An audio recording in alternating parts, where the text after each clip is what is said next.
Hi friends, మీ దుర్గాప్రసాద్ని చూడండి. ఇక్కడ ఒడిశాలో ఉన్నాము. ఫుల్ వర్షం అండి. ఇక్కడ షట్టర్ కింద ఉన్నామండి.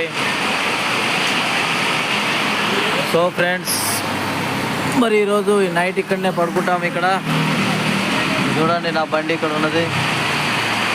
ఇక్కడ వెహికల్ నాదే, ఇది మా అబ్బాయి, ఇది బండి, ఇది నా మంచము. సో ఫ్రెండ్స్, ఈరోజు నైట్ ఇక్కడనే పడుకుంటామండి. చెప్పాను కదా, నేను ఆయుర్వేదిక్ మందులు అమ్ముతానని. మీ ప్రసాద్ని. ఇక్కడ చూడండి, ఒడిశాకి ఫుల్ వర్షం కొడుతుందండి. ఇది ఆంధ్ర ఒడిశా బార్డరు. సో ఇక్కడ మేము నైట్కు ఇక్కడనే ఇక స్టే చేస్తాము. మళ్ళీ ఉదయం లేచి పల్లెటూరులో పోటీ వెళ్తూనే ఉంటాము. భోజనం చేసుకున్నామండి, 11 గంటలకు వండుకున్నాము. మళ్ళీ ఇటువంటి వీడియోలు తీస్తూనే ఉంటాను. షేర్ చేసుకొని సబ్స్క్రైబ్ చేసుకోండి. అండ్ మీ దుర్గాప్రసాద్ని. జై హింద్. 15 ఆగస్టు. జై హింద్.